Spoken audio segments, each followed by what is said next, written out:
अस्सलामुअलैकुम। उम्मीद आप सभी खैरियत से होंगे। आज एक वाक़या आपको सुनाना था। वाक़या इस तरीके से है कि हमारा एक जानने वाला एक गैर मुस्लिम की कपड़े की दुकान पे जाके लगा। उसके अपने कारखाने भी थे गैर मुस्लिम के, जिसमें वो कपड़े सिलते भी थे और उसका शोरूम था जहाँ पे वो कपड़े बिकते थे। जब वो वहाँ पे लगा, क्योंकि हमारा जो दोस्त था जानने वाला वो नमाज़ी था, तो जब वो पहले दिन लगा तो वो नमाज़ पढ़ने गया। दोनों तीनों वक्त की जो भी दुकान के टाइम की नमाज़ें उसको मिली होंगी। तो दुकानदार ने पहले दिन तो उसको देखा कि भाई ये नमाज़ पढ़ने जा रहा है। दूसरे दिन भी वो नमाज़ें पढ़ने गया। तीसरे दिन जब वो नमाज़ पढ़ने जाने लगा तो उसके दुकानदार ने उसको टोका, कहने लगा, भाई ये रोज़ रोज़ का तुम्हारा क्या है, ये तुम जो है काम छोड़ के बीच बीच में कहाँ जाते हो नमाज़ पढ़ने। तो उसने बताया कि भाई देखो, हम तो मुसलमान हैं और मुसलमानों पे 5 वक्त की नमाज़ फ़र्ज़ है, तो मुझे तो नमाज़ पढ़नी होती है। तो वो गैर मुस्लिम दुकानदार उसको अपने कारखाने में लेके गया और उसने वहाँ पे काम करने वाले कारीगरों की तरफ इशारा करके उसको बताया। कहने लगा, ये जितने भी कारीगर हैं ये सारे कारीगर जो है वो मुसलमान हैं और ये तो नहीं जाते नमाज़ पढ़ने के लिए रोज़, तो तुम क्यों जा रहे हो। उसने कहा, भाई देखो, मैं तो नमाज़ पढ़ूंगा, मैं तो नमाज़ छोड़ूंगा नहीं। तो वो उस दिन छुट्टी कर कर आया। फिर वो उसके बाद काम पे नहीं गया कि उसको ये लगा कि यार ये जो है नमाज़ के लिए मुझे टोकेगा, इससे अच्छा मुझे जाने की ज़रूरत ही नहीं है। तो इस कहानी के अंदर मुझे उस गैर मुस्लिम दुकानदार की बिल्कुल भी कोई कमी नज़र नहीं आती, क्योंकि उसको ये लगता है कि मुसलमान तो नमाज़ पढ़ते ही नहीं है। बस जुम्मे को एक दिन टाइम ऐसा आता है मुसलमान जाते हैं नमाज़ पढ़ने, बाकी तो ज़्यादातर मुसलमान जो है अपने काम धंधों में ही लगे रहते हैं। इन कारीगरों की वजह से जो कि मुसलमान थे, उसके गैर मुस्लिम के यहाँ काम कर रहे थे, उस मुसलमान को नौकरी छोड़नी पड़ गई, क्योंकि वो मुसलमान नमाज़ पढ़ने नहीं जा रहे थे और इसको नमाज़ पढ़नी थी।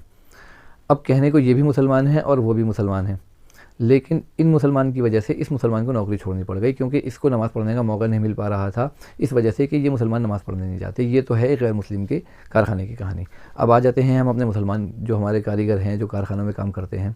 एक बहुत बड़ा तबका ऐसा है जो मुसलमान हैं और कारखानों में काम करता है। कहीं कोई बैग बना रहा है, कहीं कोई चप्पल बना रहा है, कहीं कोई चश्मा बना रहा है। गर्ज़ के हमारे इस्तेमाल करने वाली बहुत सारी चीज़ें जो है वो मुसलमान कारीगर बना रहे हैं, लेकिन कोई एक इल्ला माशाल्लाह उन कारखानों में से कोई कारीगर उठ के नमाज़ पढ़ने जाता हो तो जाता हो, वरना सारे के सारे जो है वो रात रात भर कारखानों में काम करते हैं और सुबह तक सोते हैं 11-12 बजे तक। उसके बाद फिर उठ के नाश्ता करते हैं और फिर काम पे लग जाते हैं।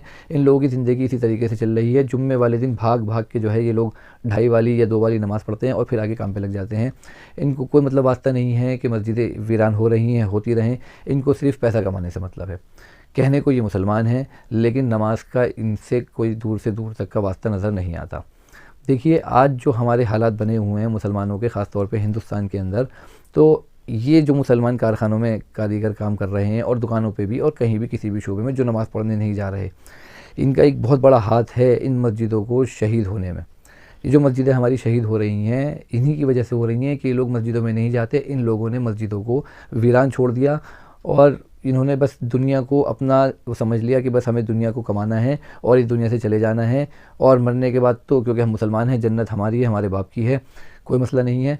देखिए, ये एक बहुत बड़ी ज़िम्मेदारी बनती है हम लोगों की। अगर हम लोगों के कारखाने हैं और वहाँ पे कारीगर काम करते हैं, तो हमें चाहिए कि हम इन कारीगरों को नमाज़ के लिए टाइम दें। जो दुकानदार हैं उनको चाहिए कि अपने दुकान के स्टाफ़ को नमाज़ के लिए टाइम दें और पूरी ज़िम्मेदारी से उनकी चौकीदारी भी करें कि ये वाक़ई में नमाज़ पढ़ने जाते हैं।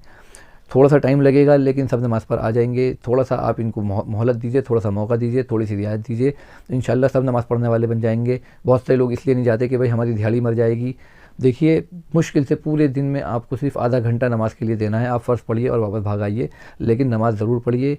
आज हालात बहुत ज़्यादा ख़राब हो गए हैं। हमारी मस्जिदों के ऊपर गैर इस तरीके से झपट्टे मार रहे हैं जैसे बकरी के रेवड़ में भेड़िया झपट्टा मारता है, और बस हम जो है सोच के अफसोस करके रह जाते हैं। हम ये नहीं सोचते कि हमारी कितनी बड़ी कमी है। हमने मस्जिदों को वीरान छोड़ दिया और फिर हम जो है बाद में सोशल मीडिया पे, यूट्यूब पे और व्हाट्सएप पे जो है वीडियो देख देख के जो है दूसरों को गालियाँ बकते रहते हैं। सबसे बड़ी कमी हमारी है कि हम जो है मस्जिदों को वीरान छोड़ के अपने अपने कामों में लगे हुए हैं। तो देखिए, गैरों को तो मौका मिलेगा हमारी मस्जिदों पे हमला करने का।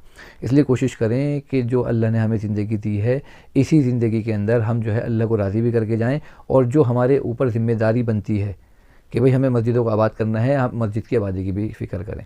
उम्मीद आपको मेरी बात समझ में आ गई होगी। मेरी वीडियो आपको अच्छी लगे तो इसको लाइक करिए, सब्सक्राइब करिए और सब अपने से शेयर करिए। अल्लाह।